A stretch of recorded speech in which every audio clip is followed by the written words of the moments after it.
Hello बच्चों, आइए इस प्रश्न को पढ़ते हैं। गुरुत्वीय विभव से क्या तात्पर्य है? पृथ्वी तल पर h ऊंचाई पर किसी बिंदु पर गुरुत्वीय विभव का सूत्र निगमित कीजिए। आइए इस प्रश्न की मुख्य अवधारणा की चर्चा करें। मुख्य अवधारणा अवधारणा चलिए मान लेते हैं कि हमारे पास में एक बिंदु है P। किसी भी जगह पे हो सकता है, कहीं पे भी हो सकता है। तो इस P बिंदु से अनंत दूरी पर मान लीजिए एक कण है जिसका द्रव्यमान m0 है।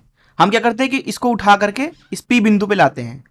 पथ जो है वो कुछ भी हो सकता है। उठा के लाने में जो यहाँ पे बाहरी बल लगा के इसको लाया जा रहा है, उसके द्वारा जो यहाँ पे कार्य किया जा रहा है, मान लीजिए वो कार्य है WEXT के बराबर। इस अवस्था में हम मानते हैं कि अनंत पे जो विभव है, गुरुत्वीय विभव, वो शून्य है। तो इस P बिंदु का विभव हम मान लेते हैं VP है। इस अवस्था में जो यहाँ पे बाहरी बल के द्वारा किया गया कार्य है प्रति एकांक द्रव्यमान पर, वो लिखा जाएगा विभवांतर के बराबर। अर्थात अंतिम विभव जो कि है VP ऋण प्रारंभिक विभव जो कि है V अनंत, ये बराबर लिखा जाता है बाहरी बल के द्वारा किया गया कार्य प्रति एकांक द्रव्यमान अर्थात WEXT भागे m0। V अनंत को अगर शून्य ले लिया जाए तो किसी भी बिंदु का विभव दिया जा सकता है WEXT भागे m0। तो ये हो गया विभव। तो विभव कुछ और नहीं बल्कि एकांक द्रव्यमान पर एक बाहरी बल के द्वारा किया गया वह कार्य है जो तब होता है जब वस्तु को अनंत से उस बिंदु पे लाया जाए जहां पे आप विभव निकाल रहे हैं। तो ये पहली चीज आप समझ लें। दूसरी चीज हम यहाँ पे ये समझते हैं, मान लीजिए हमारे पास में एक बिंदु द्रव्यमान है, मान लेते हैं m।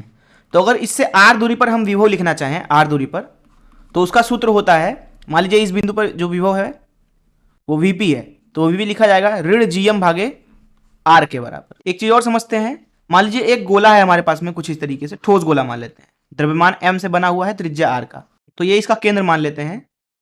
तो किसी भी एक बाहरी बिंदु के लिए ये जो पूरा गोला है ये बिंदु द्रव्यमान की तरह व्यवहार करता है, और इस पूरे गोले को प्रतिस्थापित कर सकते हैं एक बिंदु द्रव्यमान से जो कि इसके केंद्र पे रखा होगा।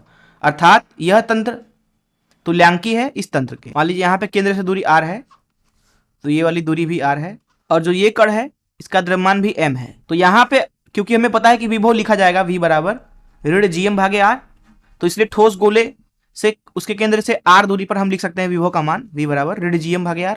तो इस मुख्य अवधारणा का इस्तेमाल करके चलिए प्रश्न को हल करते हैं। यहाँ पर इस प्रश्न में बोला जा रहा है कि प्रश्न के प्रथम भाग को पढ़ते हैं, गुरुत्वीय विभव से क्या तात्पर्य है।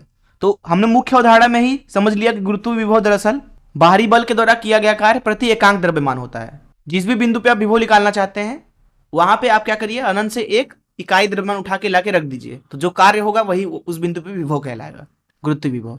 और ये जो बाहरी कार्य है वो गुरुत्वाकर्षण बल के विरुद्ध किया जाना चाहिए, वहां पे कोई और बल नहीं होना चाहिए। दूसरे हिस्से पे चलते हैं, बोला जा रहा है पृथ्वी तल से h ऊंचाई पर किसी बिंदु पर गुरुत्वीय विभव का सूत्र निगमित कीजिए। तो निगमित करते हैं।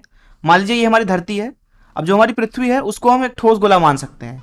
मान लीजिए पृथ्वी का द्रव्यमान m है, त्रिज्या RE है, और यहाँ पे मान लेते हैं इसका केंद्र है। तो हम यहाँ पे बात करते हैं सतह से h ऊंचाई पर, एक बिंदु की सतह से h ऊंचाई पर, तो वहां पे हमें विभव निकालना है। तो जैसा कि मुख्य अवधारणा में बात किया, एक गोले से उसके केंद्र से r दूरी पर जो विभव होता है उसका मान दिया जाएगा V बराबर ऋण GM भागे r के बराबर। अब यहाँ पे द्रव्यमान हमने m ही ले रखा है। अब यहाँ पे जो r है उसका मान लिखा जा सकता है पृथ्वी की त्रिज्या धन ऊंचाई h, तो इसको यहाँ पे डाल देते हैं, तो V का मान मिलेगा आपको ऋण GME भागे RE धन h। तो इस सूत्र से आप निकाल सकते हैं पृथ्वी से उसके सतह से h ऊंचाई पर विभव का मान। मैं आशा करता हूं कि आपको इस प्रश्न का हल जरूर समझ में आया होगा। धन्यवाद।